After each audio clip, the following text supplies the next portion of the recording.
Hey everyone, good afternoon. I'm walking to the grocery store. Looks like it might rain. It's not a weather forecast, but life can be a pain. You know, when I seen the alignment in the sky and it was talking about where the moon is and the sun is, and then when I look where Orion is, and then I see the Death Star right under it and the portal open to the underworld. Just look at the star alignment. If you know your hermetics and you know your science, you see it. So was it a shock that we had the underground volcano eruption? No. Have I been talking about a volcano erupting? With the sky alignment, right? Because the moon directs the what? The tide? The water? And the volcano happened in the what? And now there's a bunch of water issues and tsunami stuff, warnings, yada yada. See, people don't like to recognize the signs of the times, and then sometimes when they do, they try to ignore them, they try to hide. You know, they think if they just ignore it and they put on their hood, right? They think that all of a sudden, because their cape and their hood is on, that God can't see them. How dumb. God could see you no matter how many layers of clothing and hoods and stuff that you hide under. Can't even hide in your own skin and think that he can't see what's within. I mean, really. So, I just want to say, people, stay vigilant, pay attention.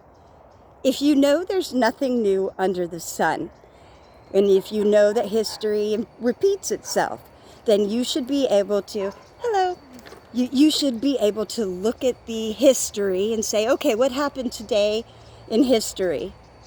Okay, let's look back over the synodic cycles or the metonic cycles, or let's look at the lunar cycles and see what was happening the last time this event occurred.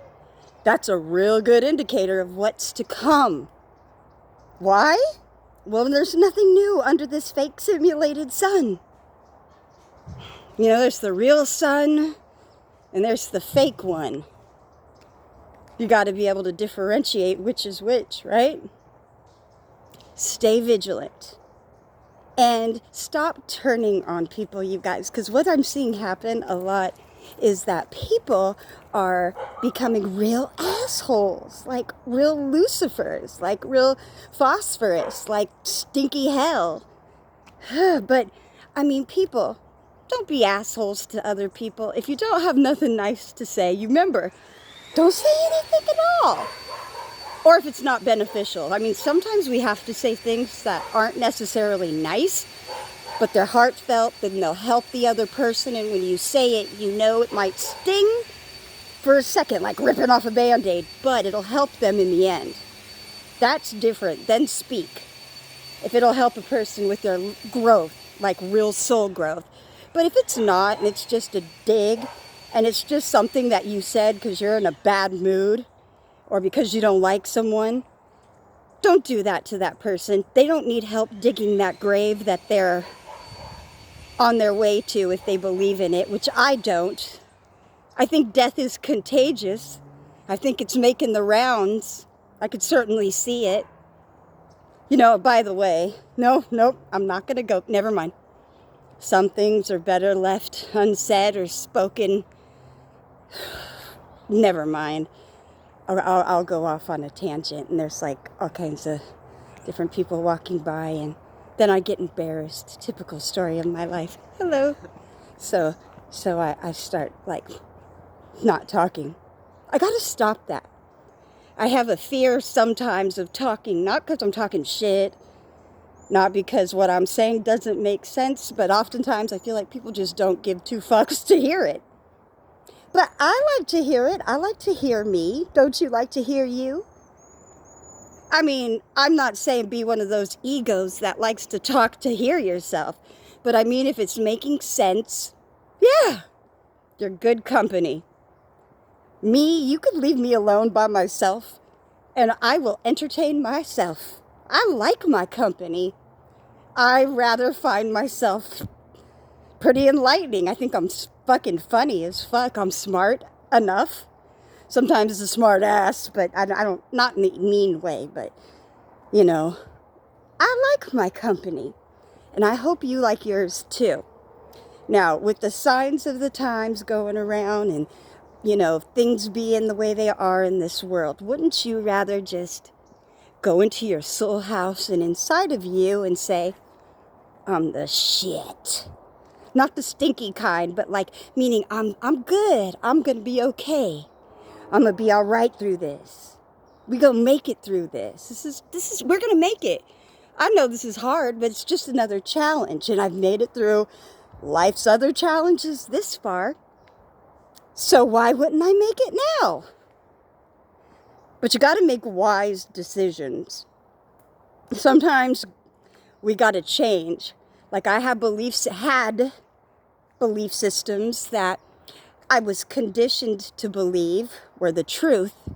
But then when I started my studies and looking around, I'm like, you know what? That truth that you believe isn't quite exactly what I believe. No disrespect to you, because from your perspective, hey, it might be right. Or, you know, you might be trying to handle me into a certain situation of getting me to believe what you want or do what you want because that's what they want.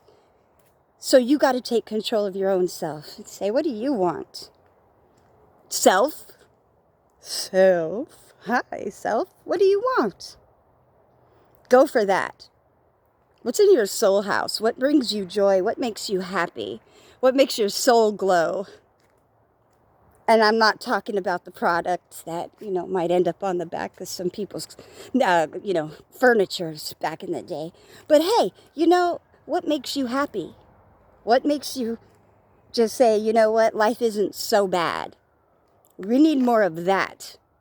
Use your creative talents. Use your inner light to be a beacon during these crazy days.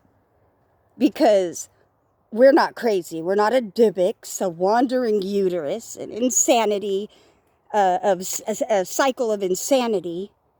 No, no, no. And half of you who watch this, probably more than half, don't have a uterus. And you're probably saying, what the fuck is a wandering uterus? Back in the day, they used to call people who were crazy or insane or who had MPD to have had wandering uterus.